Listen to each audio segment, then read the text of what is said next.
భారత భూభాగంపై వేల ఏళ్లనాటి చరిత్ర నేడు న్యాయస్థానాల్లో సవాల్ విసిరితే, మత విశ్వాసాలకు మౌలికాధారాలకు మధ్య సుదీర్ఘ పోరాటం జరిగితే, అయోధ్యలో రామమందిర నిర్మాణం ఒక అధ్యాయానికి ముగింపు పలికితే, ఇప్పుడు కాశీ, మధుర, భోజశాల రూపంలో సరికొత్త చరిత్ర పుటలు విప్పుకుంటున్నాయి.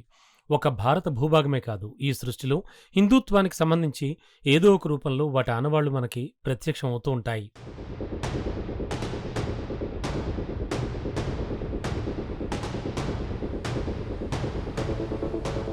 మార్చి 2026 ఈ నెలలో జరుగుతోన్న పరిణామాలు కేవలం వివాదాలు మాత్రమే కాదు, ఒక దేశం తన మూలాలను వెతుక్కునే ప్రయాణం. అసలు ఈ ఆలయ, మసీదు వివాదాల వెనుకున్న ఆ అన్టోల్డ్ సీక్రెట్స్ ఏంటి? 1991 చట్టాన్ని ఢీకొంటోన్న ఆ గట్టి ఆధారాలేంటి?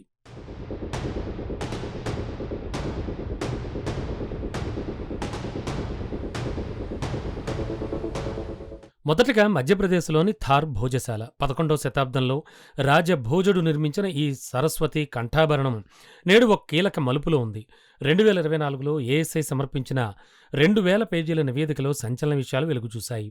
మసీదుగా పిలువబడుతోన్న ఈ కట్టడం స్తంభాలపై 80కి పైగా సంస్కృత శ్లోకాలు, దేవతామూర్తుల శిల్పాలు ఉండడం, ఇది ఒకప్పుడు గొప్ప విద్యా కేంద్రమని నిరూపిస్తున్నాయి. 2026 మార్చి 24న హైకోర్టు న్యాయమూర్తుల సందర్శన ఈ కేసులో తుది అంకానికి దారితీస్తోంది.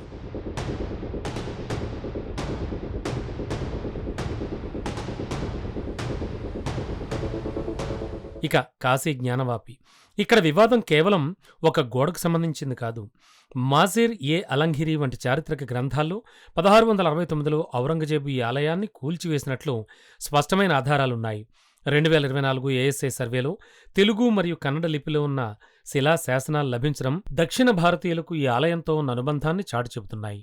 నందిముఖం మసీదు వైపు ఉండడం, వజుఖానాలో లభించిన ఆకారం నేటికీ మిస్టరీగానే ఉన్న చారిత్రక సత్యాలు మాత్రం స్పష్టంగా కనిపిస్తున్నాయి. అయితే ఈ ఆధారాలన్నింటినీ అడ్డుకుంటున్న ఒకే ఒక గోడ places of worship act 1991 August 15, 1947 నాటి స్థితిని మార్చకూడదని ఈ చట్టం చెబుతోంది. కానీ 2026లో న్యాయస్థానాల ముందు ఒక బలమైన వాదన వినబడుతోంది. ఆ ఎక్స్క్లూజివ్ పాయింట్స్లో ముందుగా రిలీజియస్ క్యారెక్టర్, అంటే మతపరమైన స్వభావం. ఒక కట్టడం పైకి మసీదులా కనిపించినంత మాత్రాన దాని అంతర్లీన స్వభావం మారిపోదు.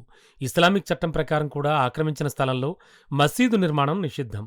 రెండవది, హిందూ ధర్మశాస్త్ర ప్రకారం విగ్రహం లేదా దైవం చట్టం దృష్టిలో ఒక జీవించి ఉన్న మైనర్ ఆస్తిని ఎవరో ఆక్రమించినా దానికి కాలపరిమితి ఉండదు. ఇక మూడవది, ఆర్టికల్ 25 అండ్ 26 రాజ్యాంగం కల్పించిన మత స్వేచ్ఛకు ఒక సాధారణ చట్టం అడ్డుకోగలదా అనే ప్రశ్న ఇప్పుడు సుప్రీంకోర్టు రాజ్యాంగ ధర్మాసనం ముందు ఉంది.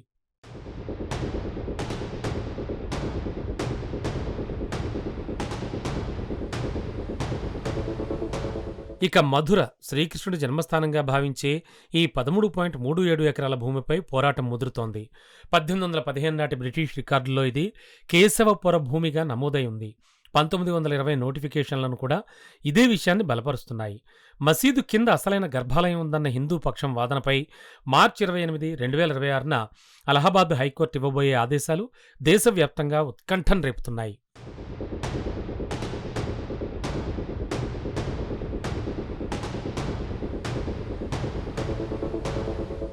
గతాన్ని తిరగరాయాలా, లేక చరిత్ర చేసిన తప్పులను సరిదిద్దాలా?